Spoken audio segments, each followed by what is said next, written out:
When I got arrested at 22 years old, I was very immature, reckless. I'm finally in a position where I'm able to make a positive impact in my community.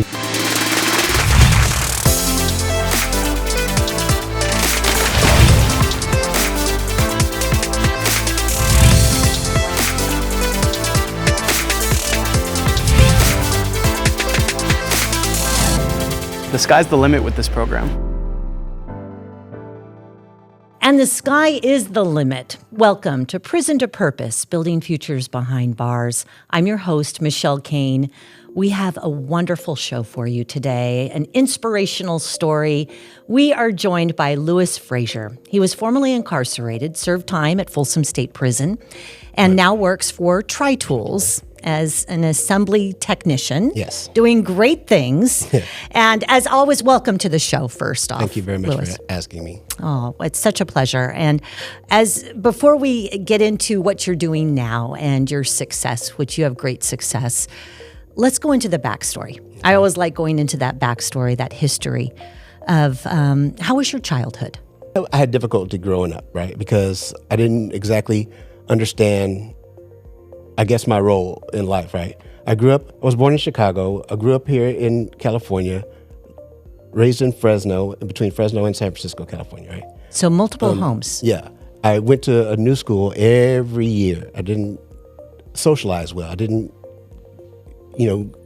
set down any roots or anything like that. I didn't have a lot of friends like that. And why a new school every year? Well, that was the way she just moved all the time, right? Okay. So I believe that was kind of difficult for me. Mm-hmm. Because I didn't socialize well. I didn't have a lot of friends. I wasn't able to, I felt like I didn't fit in a lot, right? Mm-hmm. Because I didn't get a chance to really. Yeah.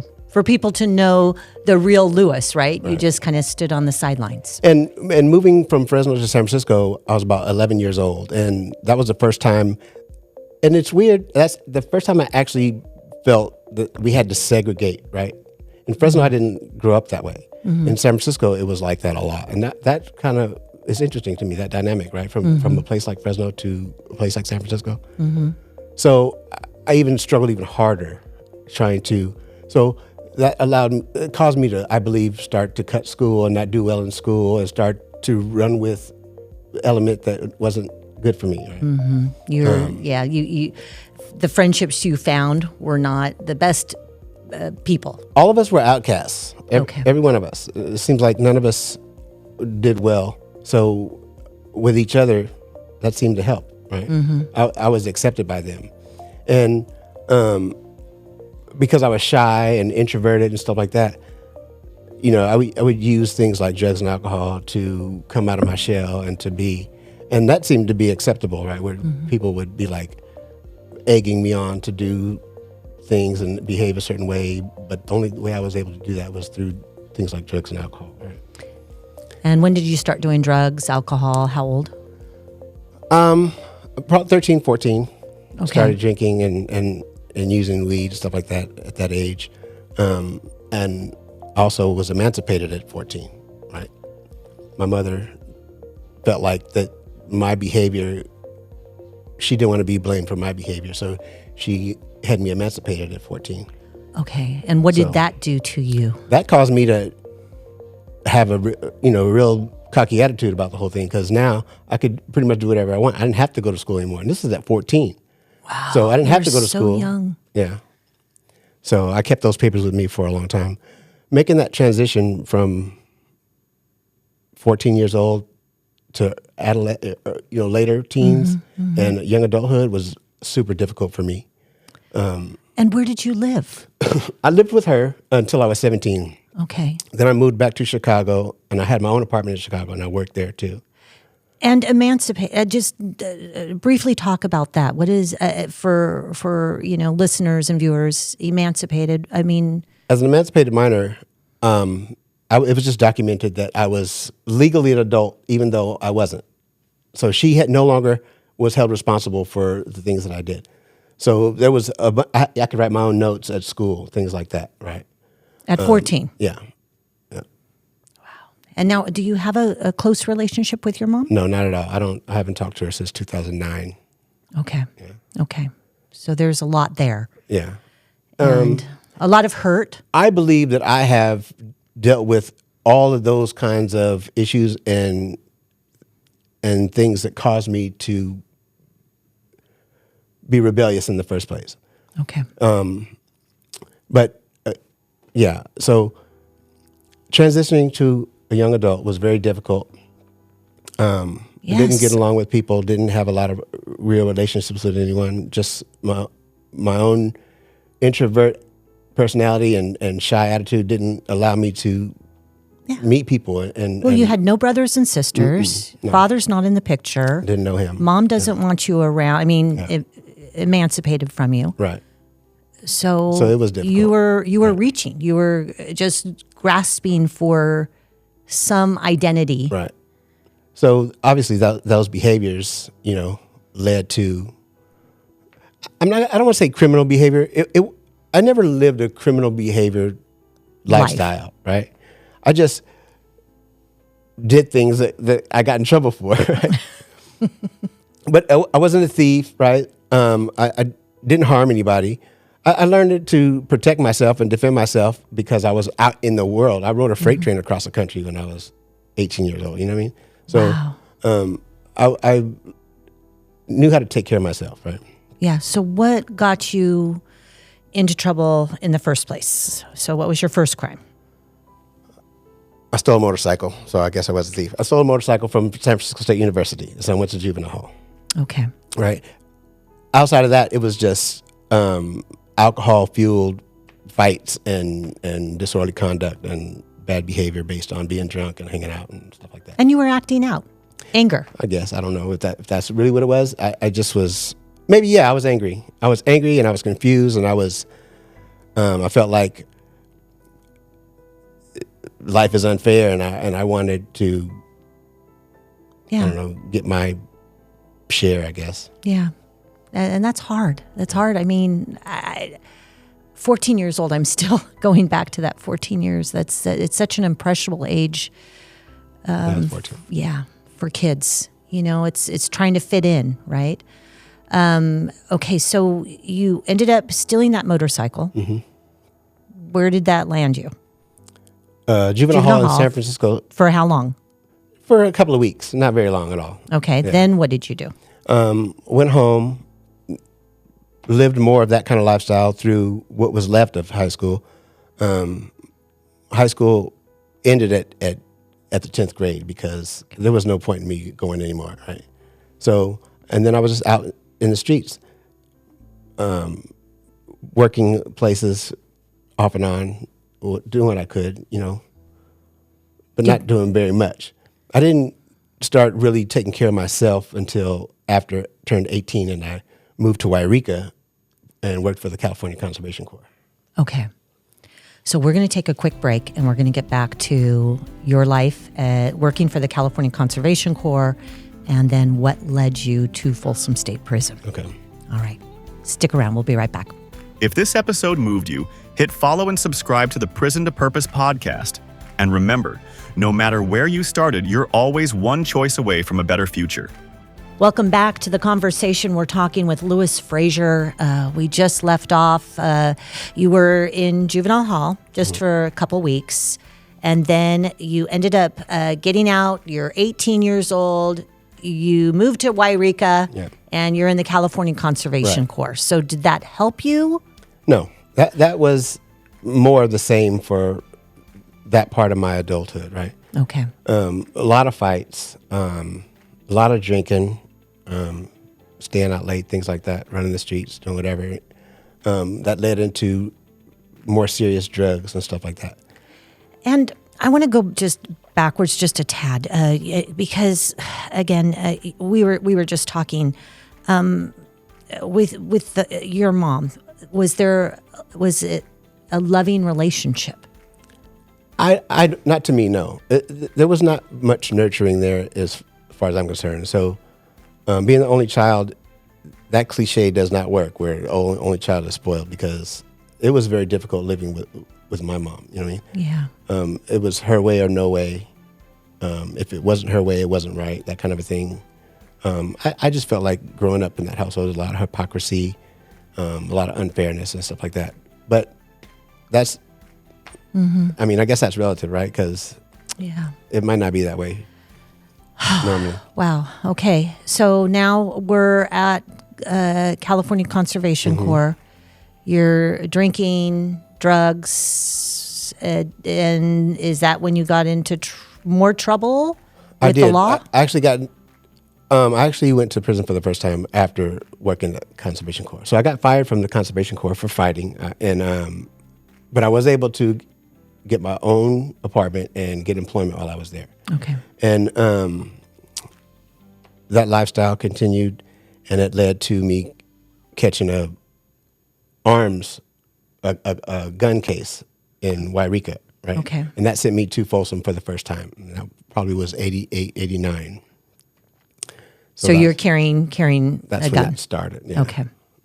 And even I made it through there, right down at Folsom State Prison, but that was a level 1 yard, right? Okay. And then I made it through that and continued to live that kind of a lifestyle. It wasn't a bad lifestyle. I knew right from wrong, and I said please and thank you, and you know, I mind my own business and stuff like that. But the element that I hung out with and the company that I kept, you know, we just did stupid stuff. And how old were you at that time? I was still a young adult. I was between 18 and 21 during that time. Right? Okay. I got out of prison at 21, 22 years old. Moved back to the Bay Area. Okay. Continued a life. By that time, I was a full blown alcoholic. Right. Continued to live that kind of a lifestyle. The felony record was starting to affect the type of jobs that I got and things like that. Right. So I had all these low level entry position jobs at, at warehouses and places like Home Depot and Best Buy. And drinking all the time. And fighting. A lot of, and that's a lot of anger. That's what led to the second prison term, right? It was all fighting. Yeah. Just barroom fights, stuff like that. Led to a second prison term. This time was at Susanville. Okay. And I did 4 years on that one. Went to Susanville, but went to fire camp. And that was for a bar fight? That was for a bar fight, yeah. Okay. So you served time in Susanville. Right. And now the third time. So I went back to Susanville for the second time, but this was my third prison term. Got it. During that time, I was sent to Corcoran. Okay. And ultimately was able to make it to the SATF yard. And the SATF yard is the Substance Abuse yes. Treatment Facility. Right. And it's something that you really needed at that time. So that helped me. Self-help groups were there for you. I met a few programs that were in the area that I was being paroled to. So when I was released from there in 99, okay, I went back to the Bay Area and I got into a drug and alcohol program, and that completely changed my life. Okay. Because that got me clean and sober. It helped me to understand where all the anger was coming from. I got to work the steps with a sponsor. I realized that I had like rejection issues from my father and anger issues with my mom, and it just helped me to understand exactly what caused me to have lived this kind of a lifestyle all this time. Just so. And then something happened. You had a fourth prison term, and that was 15 years later. Right. Let's get back into that, and we're going to take a quick break because I want to hear what happened. You were on the right track, and then 15 years later, boom. Right. All right, stick around. We'll be right back. This episode of Prison to Purpose, Building Futures Behind Bars proves that no one is defined by their worst mistake. Every day, incarcerated men and women are rebuilding their lives through job training, mentorship, and second chances. Welcome back. We are continuing this conversation with Louis Frazier. And Louis, you said you were out now 15 years. Right. And clean and sober this whole time? Clean and sober. Clean yes. and sober. What got you back into prison? And you ended up at Folsom State Prison. Right. So what happened? So after I lived a good life for 15 years, I got married, stuff like that. Congratulations. And it was the housing market, honestly, that went bad, right? Yeah. I worked at Home Depot. I'd been working at Home Depot for 6 years. The housing market changed everything. They started laying off people. Eventually, I got laid off and lost my job. I started drinking again. Oh, yes. I got back out in the streets, right?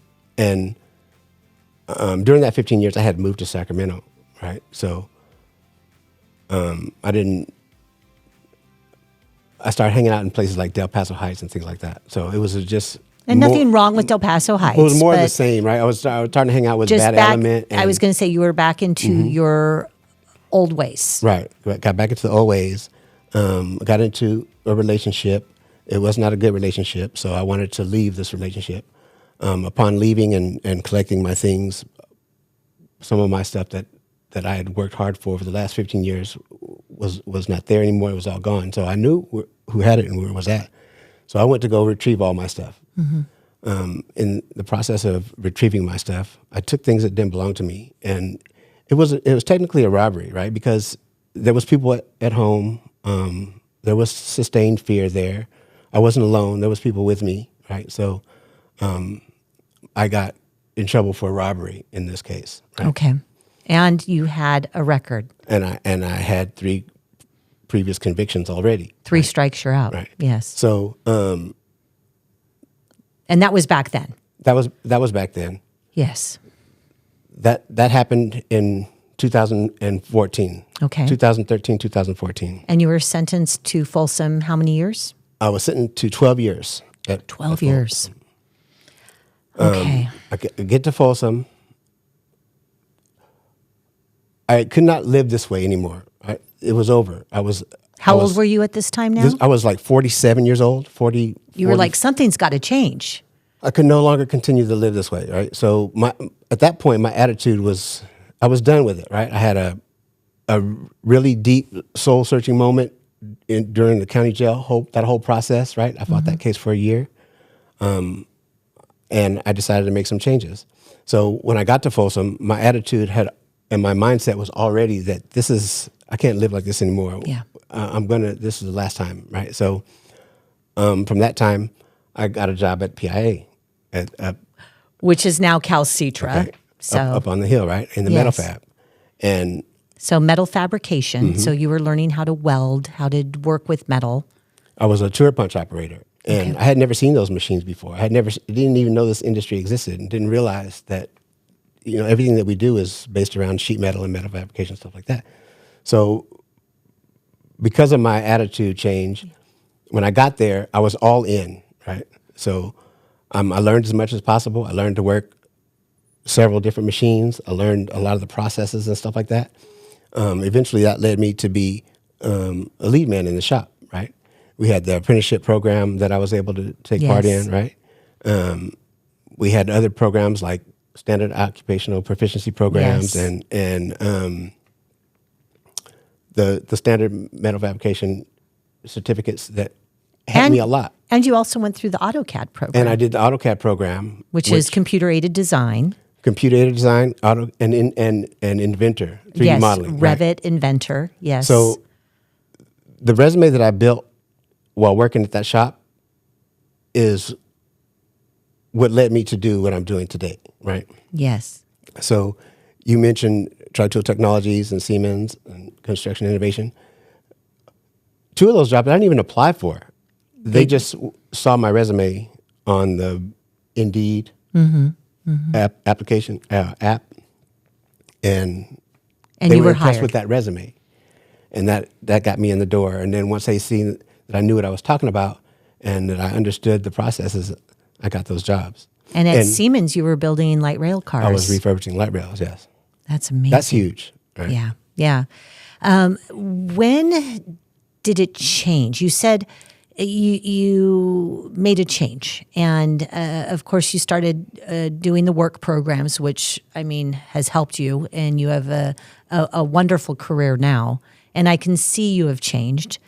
When did that happen? That mindset change? Yeah. It happened the day that I got arrested. Absolutely. For the last time. Yes. February 25th, 2014. It was over with. my mind and my attitude changed from that point. And the person that you met when you used to come through the metal fab shop, Yes. that was a result of that mindset, Yeah. right? Yeah. And for maybe some inspiration for, incarcerated that are possibly listening to this, formerly incarcerated, family members of incarcerated, any words of advice? It's all in your attitude. Your attitude. I tell everybody, every day is an excellent day, right? Mm-hmm. People say, "Oh, how you doing?" "Oh, I'm excellent." Excellent. Well, for me, there's no reason not to be excellent. Yeah. Even the shirt that I have on now says "No bad days," right? Because Yes. I'm not locked up, not only physically but mentally too. Because before I was in prison in my own mind and in my own heart with my lifestyle and who I was and who I thought I was supposed to be, stuff like that. But today, I can honestly say it's an excellent day, and I'm doing better than I've ever done in my entire life, right? And I'm 59 years old, right? Yeah. And you were saying you're very active at your church. Very active at E2 Church in Elk Grove, right? Production team leader, things like that. I do one-on-ones with other volunteers and stuff like that, which to me seems impossible that I could be in this position, right? But Well, now you speak at graduations and you provide that encouragement, that hope that others need, and they see it in you. I hope so. It's nothing that I aspire to do, right? It's just I have to maintain a good attitude and keep trying no matter what, and then things like this present themselves, right? But I don't know. And how's your life today? My life is excellent, right? It's an excellent day. It's excellent. I'm in a really good relationship for the past 3 years. Congratulations. Being a real estate agent, right? I have a really good relationship at work. I'm in position to be a leader at work, right? I get opportunities. Good for you. The future is awesome. In the past, something like this would be impossible for me to do. Yeah. You said you're so much of an introvert. The anxiety and the fear and speaking in front of people, talking in a microphone, yes. I wouldn't be able to do it, right? Even I think the first time you tried to interview me, I choked on that one. You did just fine. Yeah. But no, I really appreciate you, and I appreciate the opportunity that I got at CALCTRA, and I had to go to prison for 8 years to get it. Yeah, to appreciate it. So To say it's an excellent day. it's an excellent day. Louis, it was just a pleasure talking with you today. I hope you have many more excellent days. And I say, we always say, oh, give that person a second chance. And in your case, it was a third chance, a fourth chance. And just don't give up on people, right? Yeah. Don't give up on people. And you're doing great things, and continue to do what you're doing. Thank you. Yeah. And I'm telling you, you're going to be an extrovert in no time. You will. Thank you. You're welcome. Well, I just thank you for joining us. Thank you for tuning into Prison to Purpose, Building Futures Behind Bars. I love to leave you with this line: hope does not stop behind the gate. And we hope to see you soon. Thank you for listening to the Prison to Purpose podcast. If you enjoyed today's episode, make sure to hit follow, subscribe, and stay connected with us for more real stories, real growth, and real transformation. Share this episode with someone who needs a little strength today. We'll see you next time.